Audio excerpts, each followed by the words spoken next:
So I've always gotten asked what's the difference between the minis. We'll start here at the Mini 2. A couple of things. I really like the Mini 2. It's a good all-around, I call it the inside drone. I like doing inside car shows, expo events, flying around. Another thing is it's so small, and the thing I like about this one, it's so quiet. Notice the size of the blades between the 2 and the 3 Pro over there. It's quite a bit different. Anyway, I like the Mini 2. Good drone, good battery life, does the job. The only thing I do not like with the Mini 2 and some of the other drones is the remote. Now this is the RC1. This is the first base model remote. It requires the phone to fly. You can use iPhone or obviously Android. I've thought several times to spend the $400 and buy the actual OcuSync 2 remote, which would be like this, only bigger, and have external antennas on it. Of course, we're running the regular ones for these guys over here. There is an updated version that you can run OcuSync 3 on those. We'll get to that later. However, honestly, whether you're using an iPad, a phone, whatever it may be, tablet, Android, Apple, I just think the phone setup with the drones it's an accident waiting to happen, folks. We've all been lucky, as we could say, I guess. We haven't had any accidents. Let's say you get a phone call, all of a sudden your phone goes into a fit. You can't get it to lose or hang up the call. You get a text, anything, an update in the middle of flying, whatever it may be. Your phone locks up. You better push that return to home button before you can't. Haven't had to do that myself. Another thing is, this is the worst part. You know, you're flying around, people are looking, oh, where's the drone at? Looking every which way, and then they come up and say, hey, young man, can you see what you're doing there on that phone screen? They want to look at it, and before you know it, that's what happens. There goes your drone. Hopefully it comes back home. Maybe you can catch it before you get your phone back up and live plugged back in. Probably not. Anyways, bad news on those remotes. They work good when they work. Another thing, people tend to keep their phones for several years. These plugs, they get wobbled out and they don't fit tightly like they should. You could lose the connection. There's a whole list of things that could go wrong. Anyways, try to get a drone, you guys, or if you've got a drone, update to the NCs, the in-screen controller. Trust me, you'll like it anyway. You've got more settings. The brightness is usually better than a smartphone. You know, I can't find really anything good about these remotes in this style. If you've got a really expensive phone, then you can go into an app, you know, and you can do it right on the spot. Okay, that's a good idea. Yeah, I understand that. But most of us have just a cheap old $300, $400, $500 phone. You use it to make calls, talk to your girlfriend, whatever it may be. Stay away from the phone/remote setups. However, the Mini 2, very nice drone. People don't even know it's above it when you're flying. It does run what's called OcuSync 2. I think that's quite a bit less than the 3 on the Mini 3 Pro as far as range and transmission range. I've been almost 2 miles away with this drone and got back just fine. In the yellow, obviously, on the bar rating on reception. Works just fine. Very happy with the camera. The camera on this guy is pretty damn good at 4K. It's got 2x zoom.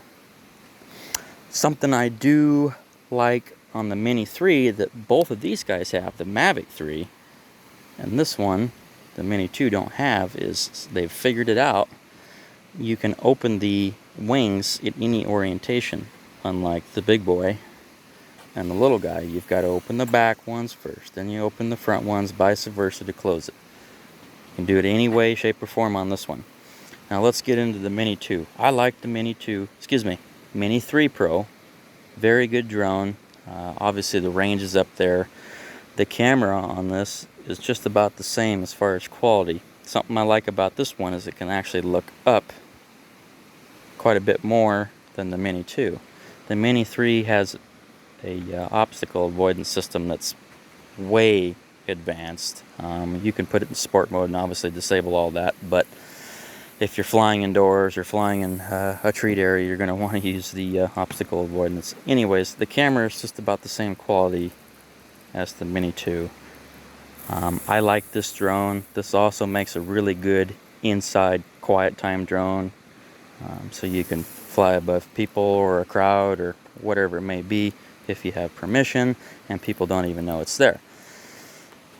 We'll do a size comparison. Just a little bit bigger. I feel like the Mini 3 Pro is a little more stable as far as coming down, whether you have wind or not, hot day, cool day. It seems like it lowers a little more stable than this guy. This guy flies really good. This guy handles speed. It's a little bit faster than the Mini 2 by quite a bit. It is noisier. I would say probably a quarter or to a third noisier than the Mini 2. Obviously the size of the props, more power, better flight time. We've got our 330 remote. I believe it's called the NC330. Good remote. Same as I'm running on Mavic 3. Haven't had any issues with them. You've got, you can stow your sticks in the back of there. Good battery life, good screen. Don't have any issues. Something else I like about this is, if you notice, the gimbal protecting cover is a little bit more user-friendly, you could say, than this guy. This guy, you kind of got to get your reading glasses out and really be careful before you start cramming things together. You might just break those tabs. Anyways, I really like this guy. Good drone for a starter. A couple other things. So this is the the Mini 3 Pro. Now the Pro model is different than the Mini 3. The Mini 3 fascia is a little bit different. It doesn't have the obstacle stuff in the front.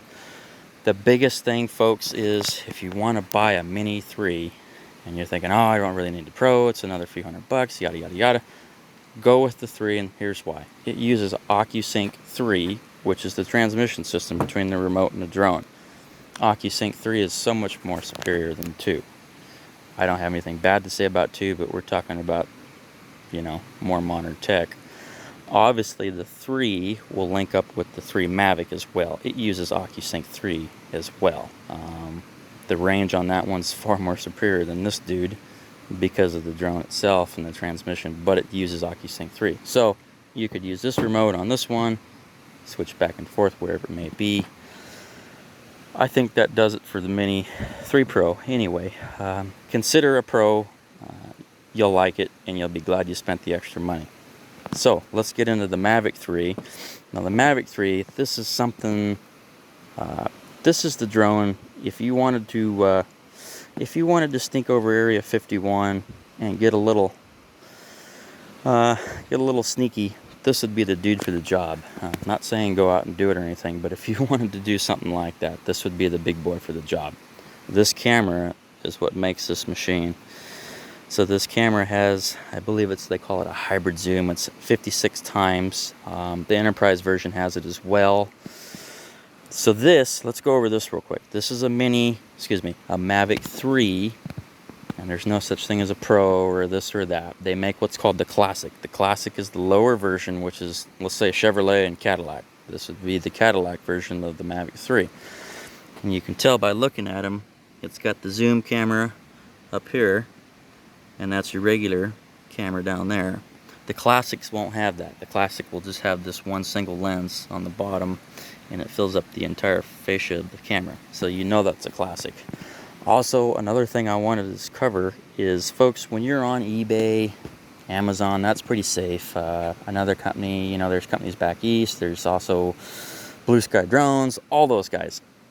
Pretty good, reputable companies. I would consider ordering from those guys. But when you're looking around on Marketplace and Craigslist, there's a lot of guys on there that are selling anything from the 2s, the 3s, the big boys, and even the MTs.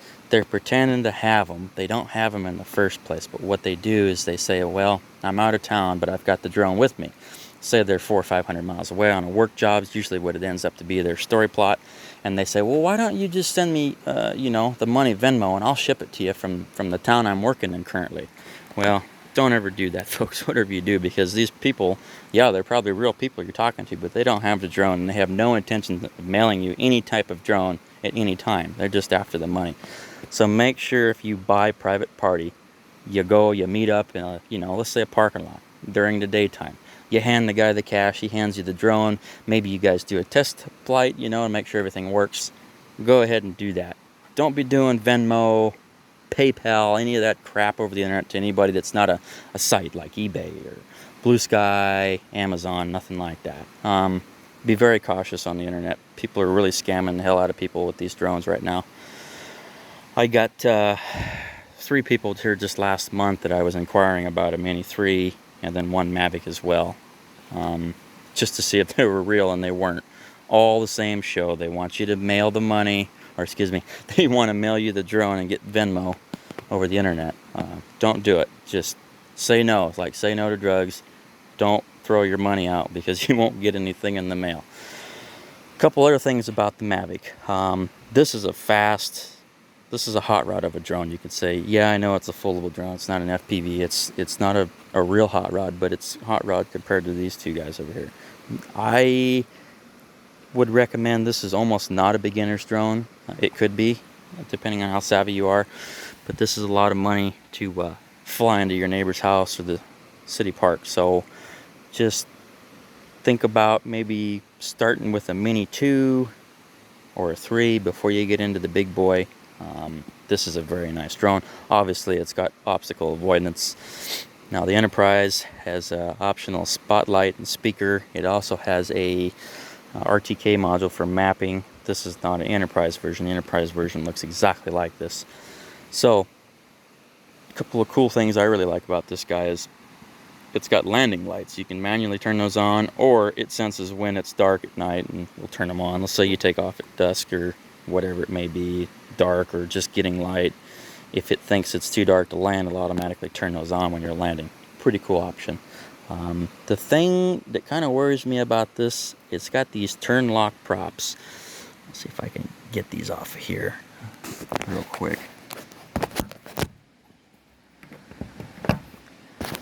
So I just took one off. You can see the locking system. I've never personally had any trouble with it, but God forbid if you were in a hurry and you wanted to get your drone out of the back of your car real quick and turn these in, and I could see a problem arise if you got in too much of a hurry and didn't get them locked properly. I wouldn't think that you'd even be able to take off and it would start flopping around and come right off, but I might be wrong. That's the only thing that really worries me about this dude, is those locking props. They seem to be just fine. Other than that, I do not have any complaints other than that for the Mavic 3 or the Mini 3 Pro. This is a solid drone. Like I said, this is in the professional style class, I would say. If you wanted to get into drones heavily, this would be the guy. You wouldn't have to look any farther than this. The camera quality and the zoom, guys, would blow you away. The zoom on this drone alone is worth the money. You can't duplicate it. I recommend this for professional. The gimbal is good. I haven't had any issues with overlight or anything like that. They do in the Enterprise version offer night mode. It works pretty swell. I don't recommend flying at night, but if you're savvy and a good drone pilot, then have at it. But other than that, that's about it. Except we'll talk about this girdle real quick. This thing is kind of a abortion of a thing. It does a good job when you get it in place. It's got a magnetic backside right here, and it goes, kind of folds around on the front of the camera, and that's the top, that's the bottom. But to get this thing on, it's definitely a 2 hands on, 2 hands off type thing. I do recommend using it, especially when you travel, even if you don't have a nice hard case. But be careful when you put that thing on and take it off in a hurry, because you might damage the gimbal. I see a lot of these on the internet for parts because people drop them or they get them hung up on something and they mess up the gimbals, and it gives you an error code time and time again. So be very careful with these when you're taking off, landing. Just try not to bump that gimbal, because that is a very weak point on these DJIs. Anyways, hopefully this helps. If you have any questions, leave me a comment. I'm just starting to get back into DJI I really like these foldable drones. I remember 10 years ago when everybody was talking about the Phantoms. I couldn't hardly stand them. I thought they were stupid looking and they were top heavy. They were just the goofiest thing in the world. A lot of people had good luck with them. I've flown them before, but I didn't think much of them. When we started coming out with the foldable drones, that was the turning point for DJI. I used to fly years ago open source stuff that you would build off eBay, and it was just shaky stuff at best. It was all Allen screws and metric and this and that, and you'd have to solder a board, and you're always wondering, oh God, I wonder if that solder's going to come off. I wonder if the thing is going to make it home. The batteries would shift over to one side or the other, and it would be side heavy or forward heavy, whatever it may be. This is the way to go. Save yourself some time. Get a nice DJI. If you want to get into drones, I really recommend these two dudes. If you got the kid wants to get into drones, get him a Mini 2, have him practice.